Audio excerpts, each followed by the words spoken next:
נשיא אוניברסיטת בר אילן פרופסור אריה צבן, ואת המאתרים גברתי המזכירה הכללית של נשיאות הרפובליקה של ארגנטינה קרינה מילי, שגריר ארגנטינה בישראל אקסל וקניש. גברת קרינה מילי מוזמנת לאתר את דוקטור חבייר מילי, por favor.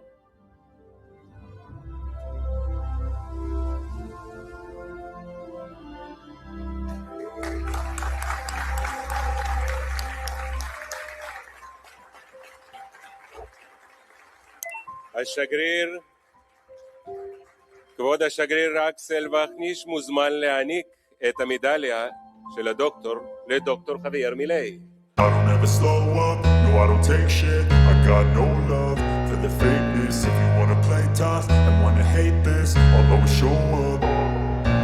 I don't ever slow up, no I don't take shit. I got no love for the fakeness. If you wanna play tough and wanna hate this, I'll always show up and make a statement. I don't ever slow up, no I don't take shit. I got no love for the fakeness. If you wanna play tough and wanna hate this, I'll always show up and make a statement. Everything I do so instinctive and so passionate. Every word I move so descriptive like an adjective. I got a vendetta against people who patented being negative when you should be getting after it. I got facts over tracks. נצטרף אל הבמה גם את שר החוץ המסחר הבינלאומי והדתות של ארגנטינה מר פבלו קירנו, ואת שר המשפטים של ארגנטינה דוקטור חואן מייקס. Group picture.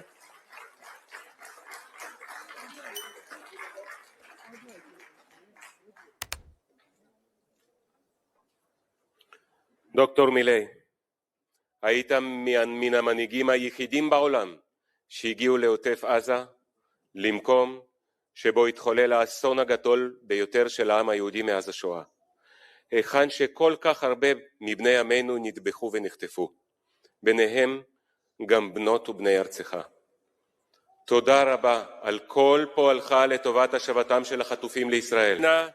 דוקטור חבייר מילי.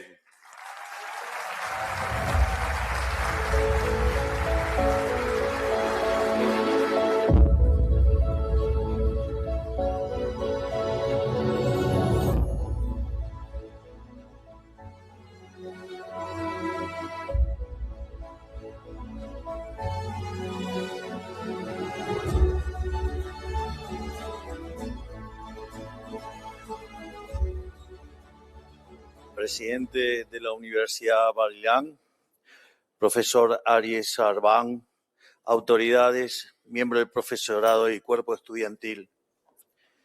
Me honra profundamente recibir de parte de ustedes este doctorado honoris causa, en especial en un año tan especial para esta prestigiosa institución que marcará su aniversario número 70.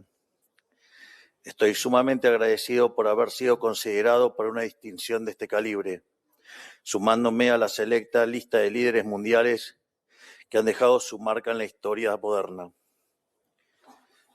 Para este momento tan especial y que tanto significa para mí ser reconocido aquí en Israel,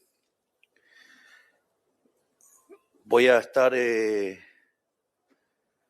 poniendo a consideración de ustedes lo que es el epílogo de mi nuevo libro, que que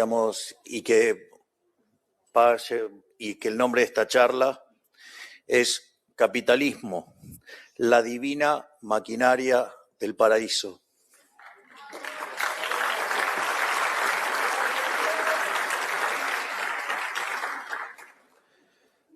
Básicamente, la charla va a tener dos partes. La primera parte, que es el nombre del libro, que se llama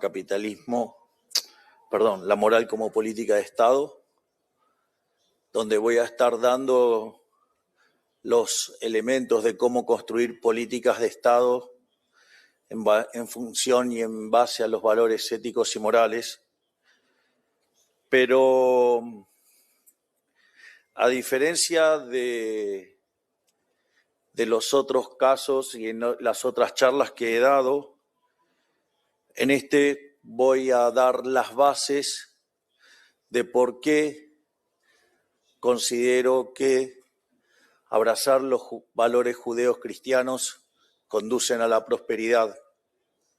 De ahí de decir que capitalismo, la divina maquinaria del paraíso. Es decir, hemos sido expulsados del paraíso, no podemos volver al paraíso, pero si obramos acorde a las leyes de Hashem, digamos, el paraíso va a venir a nosotros y esa va a ser el core de la presentación, digamos, de lo que es el epílogo del libro. Por eso primero voy a arrancar con lo que yo llamo la moral como política de Estado, que básicamente tiene 3 bloques. Uno que tiene que ver con los valores éticos y morales de Occidente. Hay un bloque vinculado a la eficiencia económica y hay un tercer bloque dedicado al utilitarismo político. Cuando uno diseña políticas acorde a los valores éticos y morales, la consecuencia es que uno diseña políticas justas. Y cuando se diseñan políticas justas, esas políticas son eficientes. Es decir, justicia y eficiencia son 2 caras de la misma moneda. Es falso el dilema que suelen proponernos como cosas que están en conflicto. Es decir, uno no puede en el altar de la eficiencia hacer cosas injustas. Y la tercera parte tiene que ver con el utilitarismo político, es si en el fondo uno va a cosechar o no los votos que le permita seguir trabajando en el manejo del Estado, de la administración. Entonces, cuando estos temas están vinculados, están en consonancia, uno genera políticas que son justas y el resultado es que generan prosperidad. Mientras que cuando entran en conflicto, terminan en crisis. De hecho, hay una frase hermosa de Murray Newton Rothbard, el inventor del anarcocapitalismo, y que podría ser aplicada a distintas cuestiones. Pero lo que señala Rothbard en términos de economía dice: la materialización de la crisis es de naturaleza económica, pero la raíz es moral. Entonces, cuando uno, digamos, empieza a violentar los valores éticos y morales, el resultado inexorablemente, digamos, va a ser el desastre. Y créanme que vengo de un lugar donde durante casi 100 años estuvimos probando con esos desastres. Y así, digamos, nos ha ido. Así es que, básicamente lo que voy a explicar en este momento es esto de la moral como política de Estado. ¿Y a qué me refiero cuando hablo de los valores éticos y morales de Occidente? Básicamente, por un lado, la filosofía griega, es decir, la forma, digamos, bajo la cual los griegos fueron pensando en el mundo occidental. Por otra parte, hago referencia al derecho romano, es decir, la referencia obligada es Ulpiano. Es más, cuando me hago el foco también, digamos, en los temas del derecho, digamos, yo, digamos, me focalizo esencialmente sobre el derecho natural, que es el derecho a la vida y el derecho a la libertad, sumado al principio de apropiación de Locke. Y ese sistema tiene las características no solo de ser justo, sino que además de ser eficiente, y que eso además tiene consecuencias dinámicas. Por otra parte, otro de los pilares es la rectitud de los estoicos. Y la realidad es que cuando repaso a los estoicos, es más, cuando uno repasa al propio Adam Smith, cuya obra más conocida, que es la investigación sobre la naturaleza y causa de las riquezas de las naciones, básicamente es la obra de un estoico. Digo, más allá de los defectos que uno podría encontrarle en la obra, y mucho de su obra tiene que ver con otra obra de él que se llamaba La teoría de los sentimientos morales, y en el último punto abordaba la cuestión de la virtud. Pero dado que estoy en Israel, puedo hacer la presentación, que uno encontraría en las Sagradas Escrituras, como equivalente, y que, por ejemplo, ha sido muy revelador para mí cuando yo ya me encontraba en interacción con mi querido amigo, el embajador argentino aquí en Israel, el rabino Axel Vanish.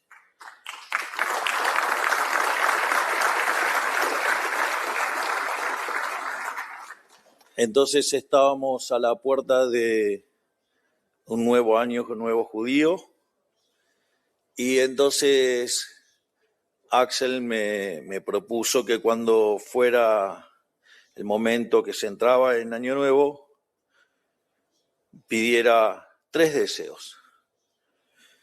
Y como tenemos tanta confianza, después cuando pudimos hablar, me preguntó qué pedí. Entonces yo le dije que había pedido sabiduría para poder distinguir del bien del mal. Había pedido coraje para elegir el bien y templanza para poder sostenerme en el camino del bien. Bueno, para mi sorpresa, me dijo, pediste los deseos del rey Salomón.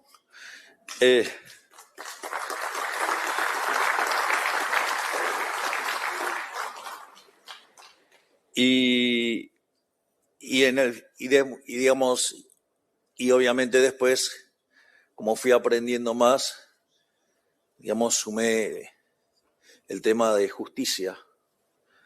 Es decir, teniendo bien claro que algo por ser legal no necesariamente es legítimo, sino que uno lo que tiene que buscar es que,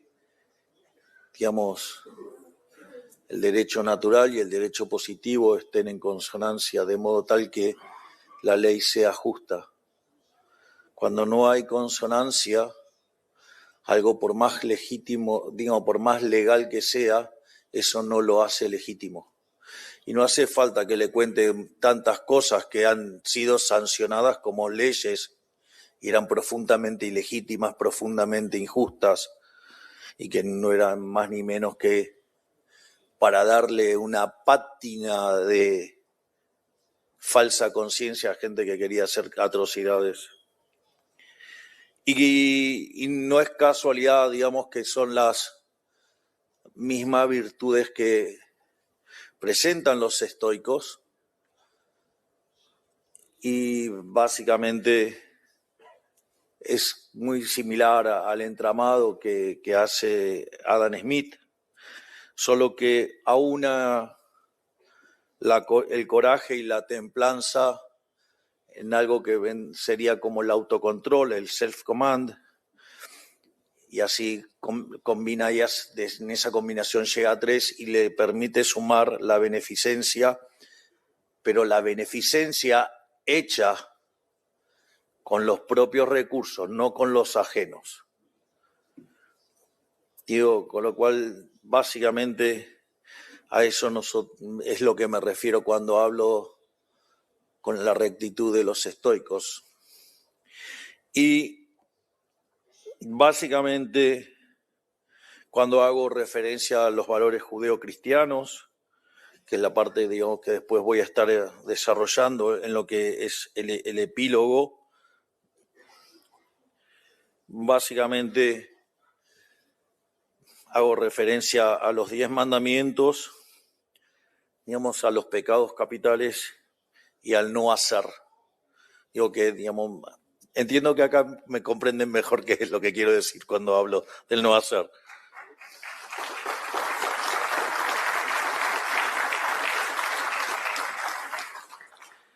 La segunda cuestión que abordo cuando hablo de la moral como política de Estado, que tiene que ver con la eficiencia económica, pero que es algo que claramente está un escalón debajo, digamos, de lo que son los valores éticos y morales. Básicamente lo que estoy haciendo es hablar de la eficiencia tanto en términos estáticos como en términos dinámicos. En general, digamos, la idea de eficiencia suele mirarse con una herramienta que se conoce como óptimo de Pareto, donde básicamente se postula que cada uno de nosotros, guiados por nuestro propio interés, ello conduce al máximo bienestar general. Sin embargo, lo que hago en ese caso es confrontar entre el planteo neoclásico de la mano invisible a la Pareto y lo confronto con la visión de Hans-Hermann Hoppe. Esto, que parece algo así como una cuestión de discusión técnica y estética, en términos prácticos, no lo es, tío, porque hace la gran diferencia. Básicamente, en la visión neoclásica, el core central de la economía neoclásica fue el equilibrio. Y básicamente, cuando ustedes miran un equilibrio, intentan probar que existe, que es único y que es estable. Sin embargo, los economistas no quisieron quedarse ahí y, seducidos por la idea de la mano invisible, buscaron una forma que además se diera la situación de que eso además fuera óptimo. El tema es que la forma en la que se resolvió el problema fue apelando a la matemática, concretamente a la topología. Por lo tanto, se construyó una estructura analítica, digamos, que las funciones de demanda, las funciones de oferta, fueran derivadas de un ejercicio de optimización, con lo cual cada una de esas demandas y ofertas individuales, digamos, llegaran a construirse en funciones de exceso de demanda, digo que además surgen de óptimos. Por lo tanto, en el caso que uno encontrara el vector de precios de equilibrio, ese equilibrio existiría si tuviera algunas propiedades en cuanto a la estricta convexidad en las funciones bajo análisis. Ese equilibrio sería único.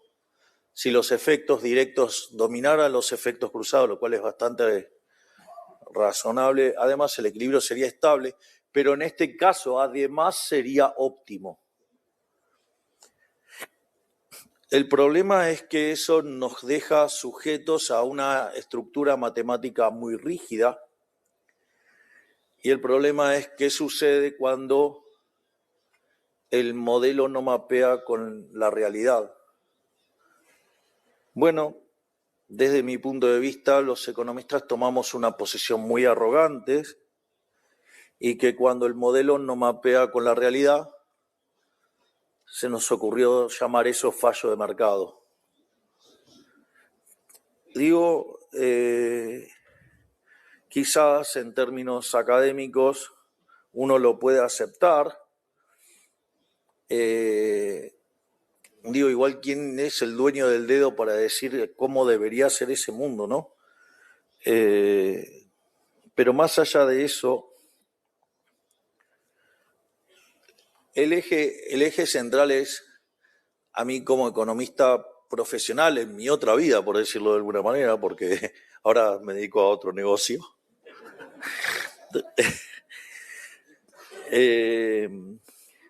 Yo, digamos, trabajaba para un empresario muy importante y yo me hacía...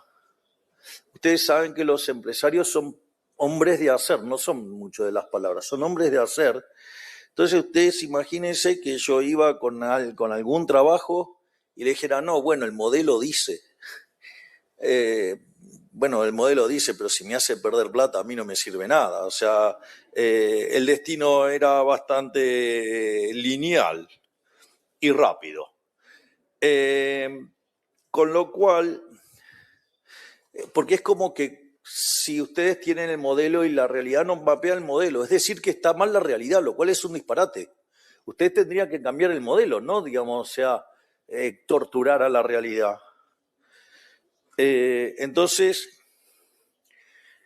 lo interesante de la deducción de Hans Hermann Hoppe, digo pese a que Hans Hermann Hoppe me detesta, digo, literalmente me odia, dice cosas verdaderamente aberrantes, probablemente muchas de ellas tenga razón,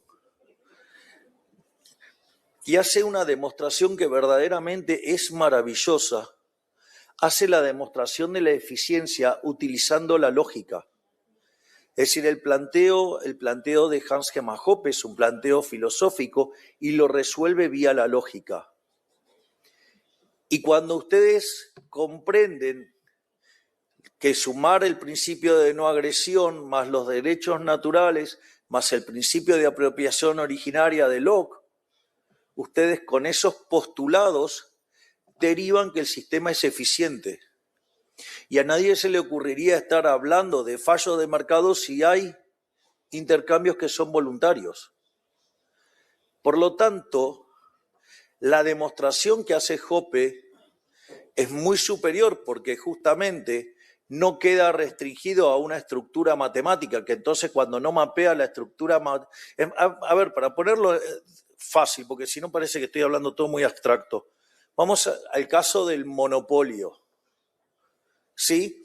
Digo, las estructuras monopólicas básicamente tienen funciones de producción con rendimientos crecientes. Entonces, eso tiene un problema, salvo que tengan una solución de esquina, no pueden encontrar un máximo.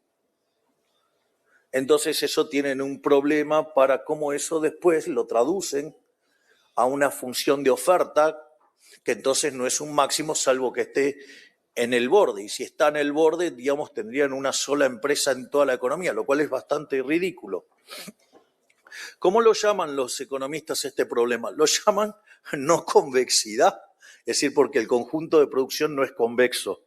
Es decir, si ustedes toman 2 puntos de una función que tiene las características de tener rendimiento creciente, si unen los puntos ponen 2 puntos en la función, trazan la línea, eso está fuera del conjunto. Consecuentemente, digamos, ahí tienen un problema. Entonces, por eso se lo llama no convexidad. Ahora supongamos lo siguiente. ¿Y cuál es la consecuencia? Vamos a regular. Pero si yo regulo, estoy violentando los derechos de propiedad. Entonces, ¿cómo voy a estar justificando que en aras de la eficiencia voy a estar robando? ¿O acaso robar está bien? Robar está mal. Entonces ustedes se encuentran con economías hiperreguladas que en el fondo es estropear derechos de propiedad y después eso hace que las economías no crezcan. Digo, ¿quieren un buen ejemplo? Digamos, Europa. ¿Quieren un caso aplicado de alguien que trabaja con estas definiciones y obra en consecuencia? Argentina. En poco más de 2 años llevamos a cabo más de 15.000 reformas estructurales.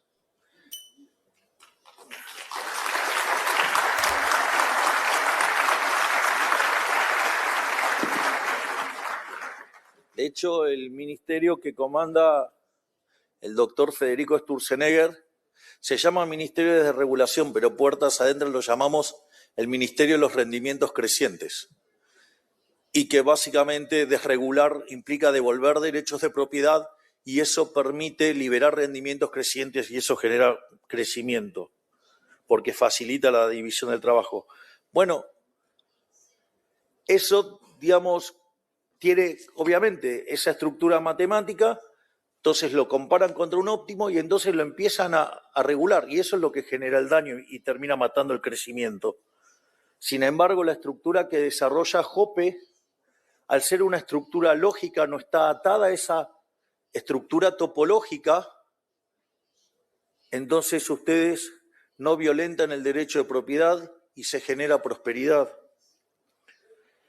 En esa misma línea, pero ya en términos dinámicos, es donde trabaja Jesús Huerta de Soto, pero va a un punto más allá todavía el profesor Huerta de Soto, porque directamente dice, bueno, ¿cuál es el sendero dinámicamente eficiente? Es aquel que genere el mayor crecimiento económico.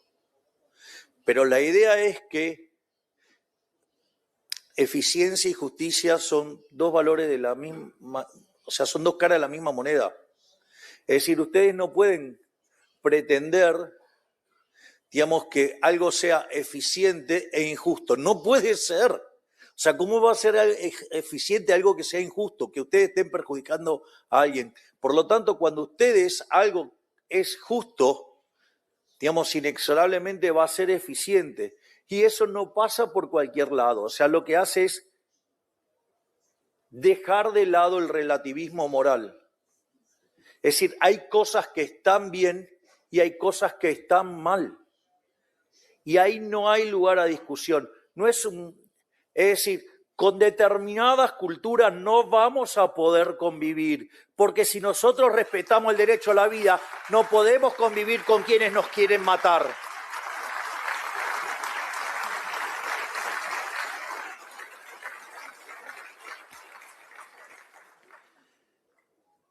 Y eso entonces tiene consecuencias en términos de crecimiento económico. El otro punto tiene que ver con el utilitarismo político.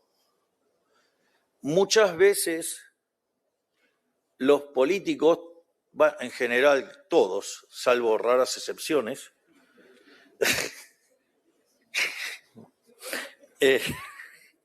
toman decisiones en función si les genera votos o no. Entonces voy a hacer un caso salvaje. Supongamos que tengo 5 personas. Una persona tiene $500 y los otros 4 tienen 0. Va a venir alguien y va a decir, uy, esto es profundamente injusto. Y le va a parecer horrible, digamos. No va a preguntar cómo cada uno generó eso. O sea, no le importa si el que tiene 500 se mató laburando. O lo heredó, ¿no? Porque sí, lo heredó, digamos, de un familiar que sí trabajó antes. Así es que, ¿por qué me voy a estar apropiando del resultado del trabajo de una persona que se lo ganó honestamente? En ese contexto, a un político se le ocurre una idea brillante llamada justicia social y le quita 400 al que tiene 500 y le da 100 a cada uno de los 4 restantes. Ahora todos tienen 100 cada uno. Si van a ir a una elección, va a ganar con el 80% de los votos. Pero eso es profundamente injusto. Eso lo que va a hacer es dinamitar el sistema de incentivos, eso va a terminar penalizando el crecimiento económico. Además es injusto, con lo cual eso no va a terminar bien, va a terminar mal. Yo vengo de un lugar donde durante muchos años se hizo eso. Y vaya que tengo que luchar para explicar que esto es injusto y que deriva en el desastre.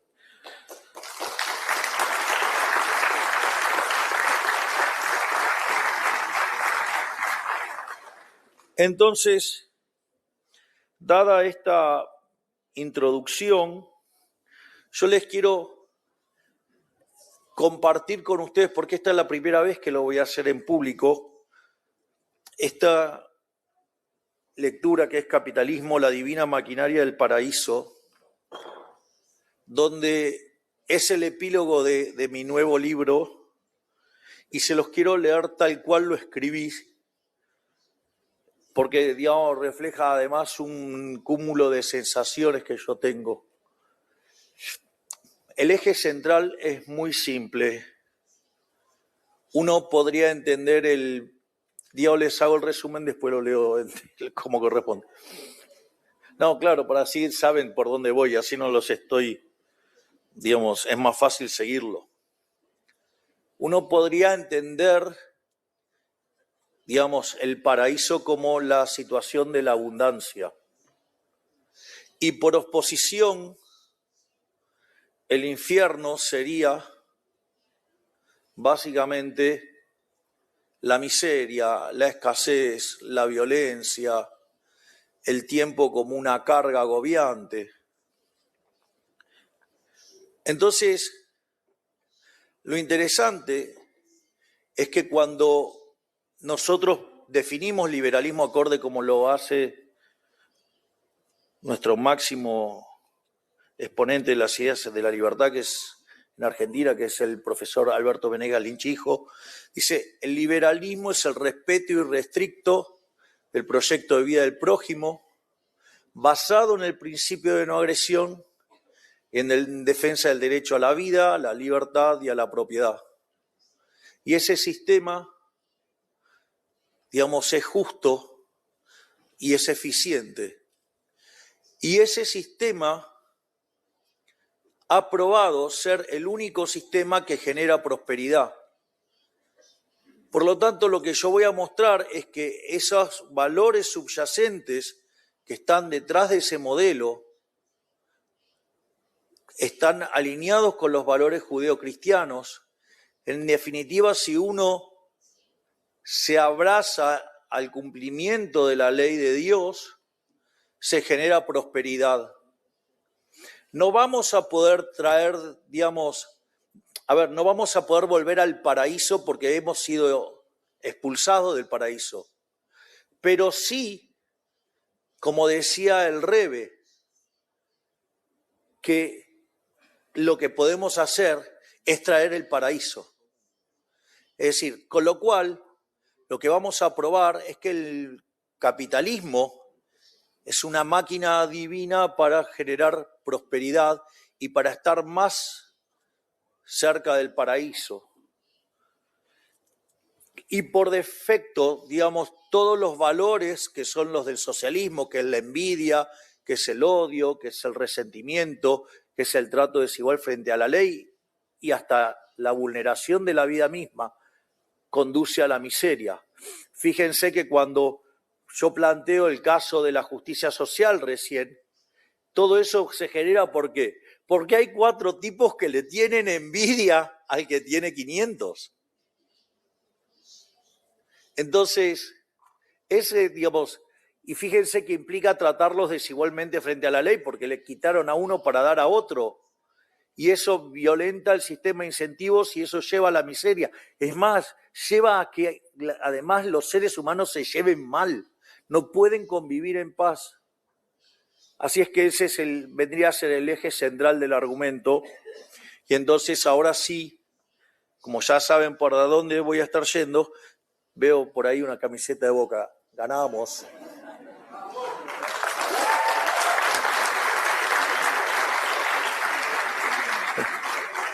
Así que,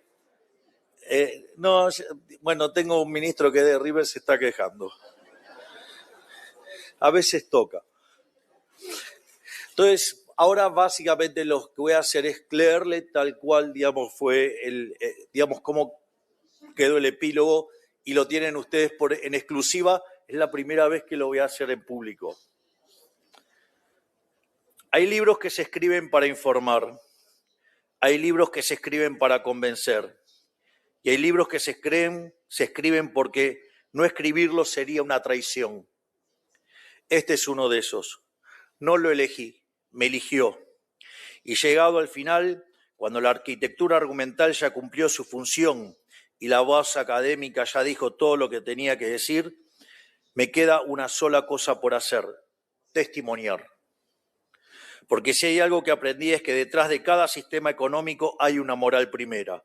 Detrás de cada política hay una concepción del hombre. Y detrás de cada concepción del hombre hay una respuesta, consciente o no, a la pregunta más antigua y urgente que existe: si hay o no un orden que nos trasciende. Yo encontré esa respuesta y no puedo callarla. La conclusión a la que he llegado es simple en su formulación y profunda en sus consecuencias. Si uno abraza los valores judeos cristianos, su vida espiritual vibra en la misma sintonía que su vida material y como consecuencia de esa consonancia prospera. Cuando uno rechaza esos valores, la vida material entra en conflicto con la espiritual y el resultado es la miseria. No es una intuición ni una metáfora, es una ley tan rigurosa como cualquier ley económica. 2 más 2 es 4. Para entender por qué hay que empezar por el principio. Y el principio en la tradición hebrea es el Génesis, o sea, Bereshit. La Torá no abre con una discusión ni con un mandamiento, abre con una creación. Y en esa creación está todo lo que necesitamos saber sobre la condición humana y sobre el orden que Dios imaginó para ella. El texto dice: y vio Dios todo lo que había hecho, y era bueno en gran manera. O sea, Génesis 1:31. Esa bondad radical del origen es la clave. El mundo que Dios diseñó para el hombre no era un mundo de escasez, era un mundo de abundancia. Lo que caracteriza al paraíso es la abundancia radical, no únicamente la disposición de todos los bienes que uno pudiera desear, sino también la eliminación de la restricción más fundamental que enfrenta el ser humano en la tierra: el tiempo. Si yo quisiera consumir toda la variedad de frutos que existen, mi problema en ese mundo no sería la disponibilidad, sino el tiempo. Pero en el paraíso hay vida eterna, Yahei Olam en el hebreo, con lo cual el tiempo deja de ser una restricción. Y en el paraíso tampoco se amortiza el cuerpo. La maquinaria que habitamos acá no solo se cansa, sino que se desgasta. Tu condición atlética de hoy no es la misma que la de hace 20 años. Bueno, de hecho, cuando yo era jugador de fútbol era sustancialmente más delgado.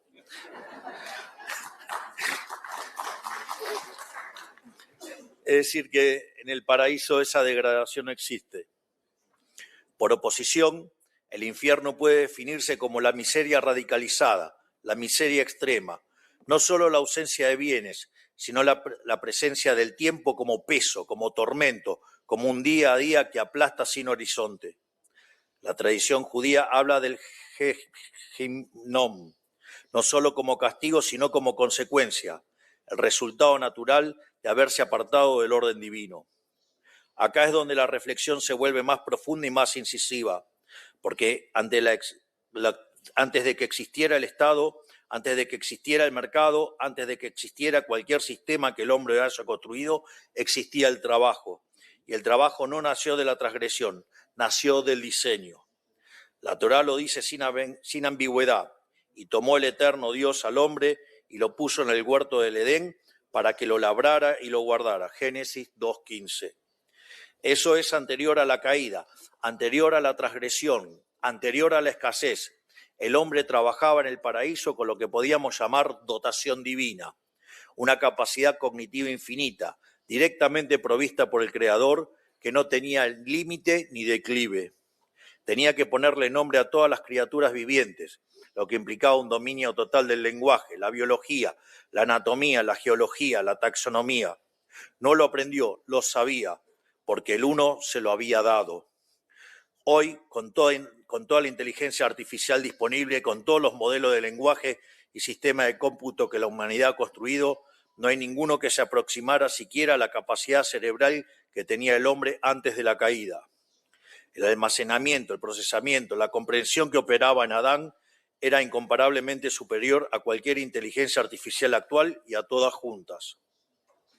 No porque el hombre fuera más inteligente en un sentido biológico, sino porque operaba con dotación divina, la provisión directa del Creador. Trabajaba pero no sudaba, producía pero no escaseaba. Esa es la condición original: trabajo en obediencia al Creador, con dotaciones infinitas dentro de un orden que no lo restringió, sino que lo completó. Y entonces dice la Torá, de todo árbol del huerto podrás comer, Génesis 2:16, no de algunos, no según su capacidad, de todo. Esa es abundancia radical, eso es el paraíso. Después vino la caída, y con la caída vino la pérdida. Pero es fundamental entender qué se perdió y qué no. Lo que se perdió no fue el trabajo, lo que se perdió fue la dotación divina con la que el hombre trabajaba. Antes de la caída, el hombre tenía acceso directo a la provisión del Creador, esto es, dotaciones infinitas, capacidad cognitiva sin límite, conocimiento sin esfuerzos. Después de la caída, todo se quedó clausurado. Las dotaciones pasaron de infinitas a finitas. La capacidad cerebral se redujo a una fracción de lo que era. Y la tecnología, que en el paraíso no era necesario porque el Creador proveía directamente, se convirtió en algo que el hombre debía descubrir por sí mismo, con esfuerzo, con error, con tiempo. Y apareció lo que la Torá describe con una precisión brutal. Con el sudor de tu frente comerás el pan, Génesis 3:19. El mismo trabajo, pero con una herramienta rota. El mismo mandato de producir y crecer, pero ahora con escasez, con esfuerzo y con límite. Y en ese momento, el mundo post-caída, el mundo con dotaciones finitas y tecnología que hay que descubrir, el hombre tiene que elegir cómo organizarse. Y aquí está el punto que quiero subrayar con fuerza. El capitalismo es el sistema que Dios preparó a través de su ley para que después de la caída el trabajo continuara. No lo inventó el hombre lo descubrió al obedecer. Está escrito en los 10 mandamientos, en el orden moral que el Creador estableció antes de que existiera cualquier Estado o cualquier mercado. No restaura la dotación divina que se perdió, no devuelve al hombre la capacidad infinita que tenía en el Edén, pero es el único sistema que, en consonancia con la ley de Dios, permite que el hombre trabaje, innove, descubra tecnología y genere prosperidad dentro de sus condiciones actuales. Y más aún, es el camino que, al alinearse con esa ley, permite traer el paraíso a la tierra. No el paraíso de las dotaciones infinitas, ese lo perdimos, sino el paraíso posible, la abundancia radical dentro del mundo caído, lograda por la obediencia al orden divino. Las condiciones que el capitalismo necesita para funcionar están escritas en los 10 mandamientos. Esto no es una metáfora ni una analogía, es una correspondencia estructural que quiero destacar con toda la precisión que merece. Y para hacerlo hay que comenzar por el principio, por el verdadero principio, el primer mandamiento en la versión judía de la Torá. En el judaísmo, el primer mandamiento no es una orden en sentido estricto, es una declaración. Está en el libro de Shemot, o sea, el Éxodo, en la Parashá Yitro, y dice: yo soy el Eterno, tu Dios, que te saqué de la tierra de Egipto, de la casa de la esclavitud. Shemot 20:2. Dios no comienza con una prohibición, comienza con un acto de liberación. Se presenta como el que rompe las cadenas, como el que saca al hombre de la esclavitud. Ese es el fundamento de todo lo que sigue. Antes de decirle al hombre qué no puede hacer, Dios le recuerda quién lo hizo libre. La libertad no es una conquista humana, es un don divino. Y de ese don surge la responsabilidad de no esclavizar al prójimo, de no someterlo y de respetar estrictamente su proyecto de vida. Eso es el liberalismo en su esencia más profunda, el respeto irrestricto del proyecto de vida del prójimo, basado en el principio de no agresión y en defensa del derecho a la vida, a la libertad y a la propiedad. No es una ideología de laboratorio, es la consecuencia directa del primer mandamiento. Luego, no matarás. Es la defensa absoluta del derecho a la vida. Sin ese derecho no hay proyecto de vida posible, no hay propiedad que valga, no hay contrato que tenga sentido. Es el mandamiento que establece el principio de no agresión en su forma más pura. Nadie puede iniciar la fuerza contra otro. La vida del prójimo es inviolable, su cuerpo es inviolable y esa inviolabilidad es la condición de posibilidad de toda convivencia libre.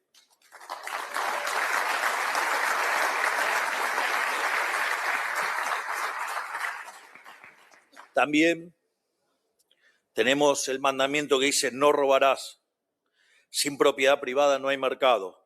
Si el fruto de mi trabajo puede ser confiscado por otro, ya sea un ladrón o un Estado que redistribuye por la fuerza, desaparece el incentivo a producir. La propiedad privada no es una convención humana arbitraria, es el reconocimiento de que el trabajo del hombre le pertenece, porque el creador mismo se lo instruyó así. Otro que también, juega un rol fundamental, que es no darás falso testimonio. Bueno, eso, parece que evidentemente gran parte del periodismo entonces juega para las fuerzas del mal.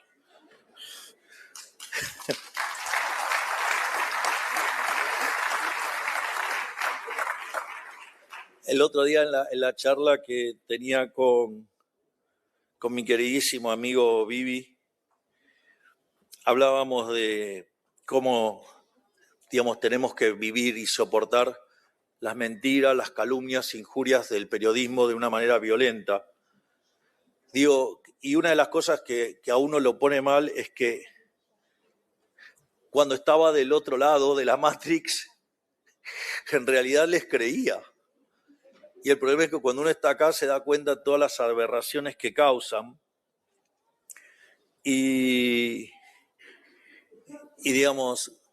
Pero también hay algo también interesante, ¿no? Porque están, aquellos que todo lo critican. Hay una parte maravillosa en la biografía de Vivi que dice que el día que logre caminar sobre las aguas le van a criticar porque no sabe nadar.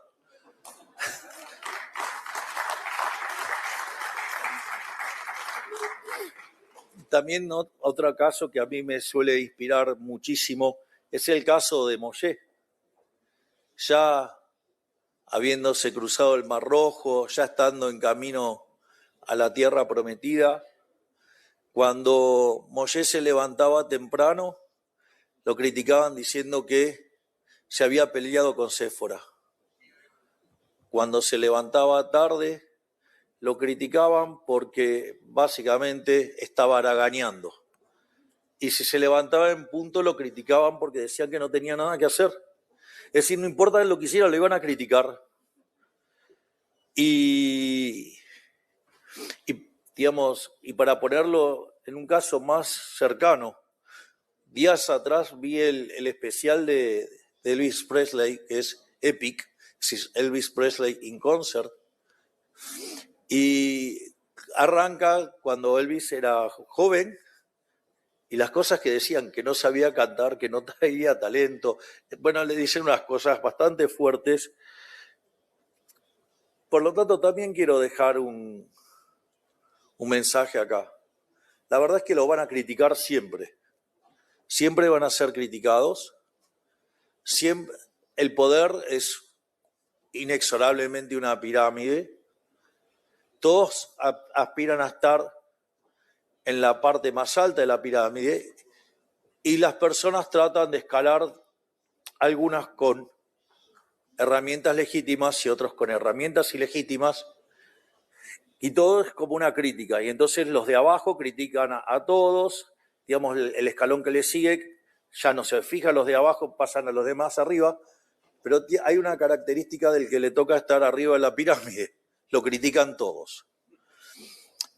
Esto no es un tema menor, porque es lo mismo que en un partido de fútbol. Las tribunas en Argentina son muy lindas, con el celeste y blanco, y muy coloridas, y con mucha alegría, y con lindos cánticos, pero los goles los mete Messi.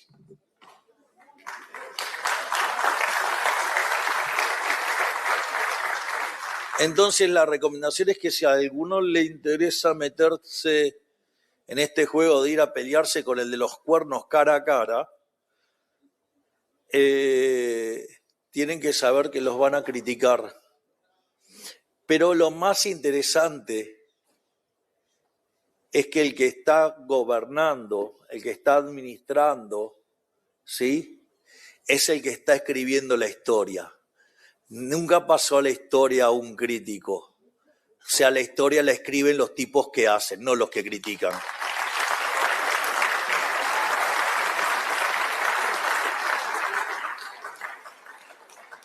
Por eso, más allá de aquellos que critican, pero lo hacen desde mentiras, porque si lo criticaran desde cosas ciertas estaría muy bueno. digamos, porque uno podría mejorar, pero cuando la crítica viene sola por el hecho de destruir y conseguir ventaja, es como, fíjense, es muy triste para el que miente, ¿no? Porque en el fondo trata de conseguir algo en base al engaño. Es decir, es alguien que perdió antes de empezar. Podrán ganar una batalla, pero créanme que van a perder la guerra. Y por ende, además esto, digamos, de no dar falso testimonio, es decir, tiene un correlato, que es que sin verdad en el contrato no hay trato posible. Es decir, si ustedes confían de la otra parte, digamos, se vuelven más importantes los abogados para dirimir el problema que para hacer un trato. Es decir, y eso es complicado porque si llegábamos al límite y que hasta para ir a comprarnos, no sé, un caramelo en un kiosco, digamos, tenemos que hacer un contrato formal, tendríamos un problema enorme porque las transacciones se volverían muy caras y la calidad de vida caería sustancialmente. A su vez, el mercado libre es, en esencia, un sistema de intercambio voluntario basado en información veraz. La mentira lo corrompe, el fraude lo destruye. Por eso la honestidad no es una virtud opcional dentro del capitalismo, es su condición de existencia. Y después, esto que lo pone en un lugar bastante incómodo a los de izquierda, no codiciarás. Sin respeto por lo ajeno no hay convivencia pacífica. La codicia, el deseo de apropiarse de lo que pertenece al otro, es exactamente el combustible moral del colectivismo y del marxismo. La Torá lo prohíbe porque destruye el tejido de confianza sobre el que se construye cualquier orden social libre. Son las mismas normas que en el judaísmo se llaman el no hacer. No lo voy a mencionar en hebreo porque lo voy a hacer mal, pido perdón. Que es la valla que protege la convivencia libre entre individuos. Y son también la columna vertebral del cristianismo en todas sus tradiciones. El sistema que respeta esas normas, el sistema que hace la propiedad privada y el contrato voluntario sus pilares, es el sistema que está en consonancia con la ley de Dios. Y esa consonancia no es accidental, es estructural. Hans Gemma Hoppe demostró con rigor filosófico que la combinación de dos principios, el principio de no agresión, que surge del no matarás, y el principio lockeano de apropiación originaria, que surge del no robarás, es la única base posible para un orden socialmente justo y eficiente. El trabajo del hombre sobre los recursos que nadie ha reclamado genera propiedad legítima. Esa propiedad, protegida por la no agresión, genera intercambio voluntario. Y ese intercambio voluntario, libre de coacción, es el motor de la prosperidad. Jesús Huerta de Soto lo precisó como su concepto de eficiencia dinámica. Ese sistema no solo es justo, sino que además maximiza el crecimiento económico a largo plazo, liberando la creatividad empresarial, descentralizando el conocimiento y convirtiendo la libertad en el camino más corto hacia la abundancia, el camino de vuelta al paraíso. Es por eso que el capitalismo, y no otro sistema, es el que deriva en la abundancia radical. Hay una enseñanza que escuché en una conferencia en conmemoración del Rebbe, el Rebbe Menachem Mendel Scherson, de bendita memoria, y que desde entonces no me abandona. La misión no era guiar a su pueblo a la tierra prometida, sino traer el paraíso a la tierra. Y la razón es aún más fundamental, porque Dios desea tener una morada en el mundo físico, en los reinos inferiores. No somos nosotros los que intentamos alcanzar el cielo. Es el Creador el que quiere habitar la tierra. El gobierno total, eterno y final que Dios no es en los cielos solamente, es en la tierra. Esa enseñanza tiene su raíz en la Torá. En el libro de Levítico, el Creador promete: si anduvierais en mis estatutos y guardarais mi mandamiento y los pusieras por obra, yo daré vuestra lluvia en su tiempo, y la tierra rendirá sus productos y el árbol del campo dará su fruto. Levítico 26, 3, 4. La prosperidad material es la consecuencia natural de la obediencia espiritual. El paraíso no se alcanza, se trae, y se trae cumpliendo la ley de Dios aquí, en esta tierra, en este momento. Y está en el Padre Nuestro también para quienes quieran escuchar. La oración nos dice: vámonos nosotros al reino. Dice: venga a nosotros tu reino, así en la tierra como en el cielo. El paraíso viene a nosotros. A nosotros que lo perdimos, que fuimos expulsados, que no podemos volver por nuestros propios medios. Por eso el Creador viene a nosotros, porque nosotros perdimos ese lugar y ya no podemos recuperarlo solo. Así en la tierra como en el cielo no es una fórmula litúrgica, es un programa, es traer el paraíso a la tierra, y para traerlo el hombre debe cumplir la ley de Dios. Al cumplir la ley de Dios vas a tener un sistema económico que es justo, que es eficiente y que además maximiza el crecimiento y por ende te deriva en abundancia radical. Ese es el capitalismo en consonancia con los valores judeocristianos, el camino de regreso, no al paraíso mismo, ese lo perdimos, sino el sistema que dentro de las condiciones del mundo caído más se aproxima a él. Sin embargo, cuando uno rechaza la ley de Dios, cuando ascribe al marxismo, el resultado no es incierto. El marxismo no es simplemente una teoría económica alternativa con errores técnicos corregibles. Es algo mucho más serio. Se autodeclara como una teoría satánica. Marx era satanista. Sus propios textos de juventud lo revelan. El drama Ulanem, anagrama de Emmanuel, nombre bíblico de Cristo, es un himno a la destrucción y al odio contra el Creador. Dice textual: pronto abrazaré la eternidad y lanzaré gigantescas maldiciones a la humanidad. Escribe Marx en ese texto. Richard Gumbrand lo documentó con rigor en su libro Marx y Satanás. Los textos existen, están publicados, están disponibles para quien los quiera leer. No es una acusación retórica, es una descripción de la cosmovisión que está en la raíz del sistema. Y esa cosmovisión engendra un conjunto de valores morales que son exactamente los opuestos a los valores judeocristianos. Los valores del colectivismo son la envidia, el odio, el resentimiento y el trato desigual ante la ley. Y en su expresión más consecuente, ese sistema implica, en función del objetivo del grupo, el exterminio físico de individuos en todas sus vertientes. Digamos, ya sea en la comunista extrema o, digamos, en las versiones nacionalsocialistas que estuvieron, digamos, en algunos lugares como Italia, Alemania y Austria. No es una posibilidad teórica. Es la historia verificable de todos los regímenes que abrazaron ese programa. 150 millones de muertos y la miseria sistemática de los pueblos que cayeron bajo su dominio. Lo que el marxismo hace en su esencia teológica es ocupar el lugar del Creador. Así como la caída nació del deseo de ser como Dios, seréis como dioses, le dijo la serpiente a Eva, Génesis 3:5, el marxismo instala el Estado total, el Estado sin límite, el Estado que lo abarca y lo controla todo, en el lugar del uno. Él decide qué es justo, él define qué corresponde, él distribuye lo que no produce. No es el Estado como herramienta acotada al servicio del orden, es el Estado como Dios sustituto, como poder absoluto y sin rendición de cuentas ante ninguna ley que lo trascienda. Es el intento más ambicioso y más devastador de reemplazar el orden divino por el orden humano. Y el resultado siempre es el mismo: miseria, muerte, infierno en la tierra.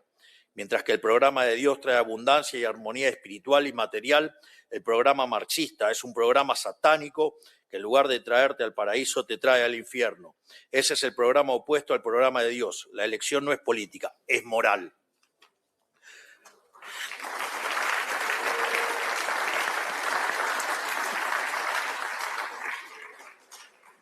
La Torá cierra el ciclo con una claridad que no admite interpretaciones intermedias. En el libro de Deuteronomio, Moisés le habla al pueblo antes de entrar a la tierra prometida y les dice: mirad, yo he puesto delante de ti hoy la vida y el bien, la muerte y el mal, porque yo te mando hoy a que ames al Eterno, tu Dios, que andes en sus caminos y guardes sus mandamientos, sus estatutos y sus decretos, para que vivas y seas multiplicado. Y el Eterno, tu Dios, te bendiga. Deuteronomio 30, 15 y 16. La vida y el bien de un lado, la muerte y el mal del otro. No hay un tercer camino. No hay un tercer camino. Se elige por el lado del bien o se elige por el lado del mal. Cualquier solución intermedia conduce al mal.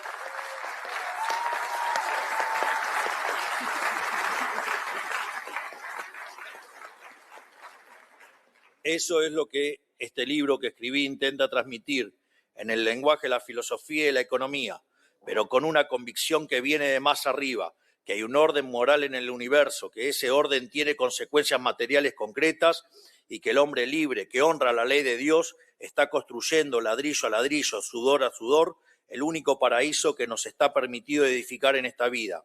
No el paraíso que perdimos, el que podemos traer, el que se trae con obediencia, con trabajo, con libertad, el que se trae cuando uno elige la vida y el bien y le da la espalda de una vez y para siempre a la muerte y el mal. Esa es la batalla y en esa batalla estoy con todo.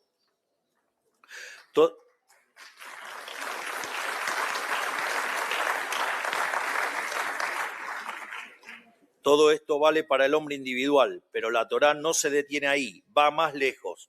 Porque lo que es la verdad para el individuo es verdad también para las naciones. Y lo que es verdad para las naciones es especialmente verdad para quien los gobierna. El gobernante que honra la ley de Dios no solo prospera a él, hace prosperar a su pueblo. El gobernante que la rechaza no solo cae él, arrastra a su pueblo a la miseria. Esa es la responsabilidad más pesada que existe y la Torá la establece sin eufemismo. En el libro de los Proverbios está escrito: cuando los justos dominan, el pueblo se alegra. Cuando domina el impío, el pueblo gime. Proverbios 29:2.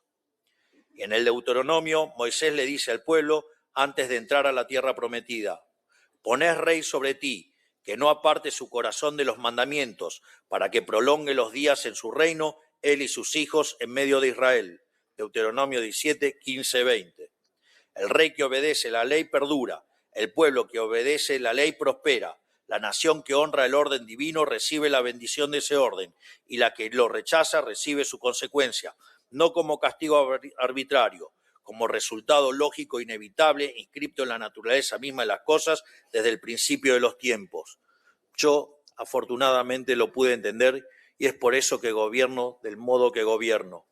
El que tenga oídos que lo oiga, el que no quiere oír que se haga cargo de las consecuencias.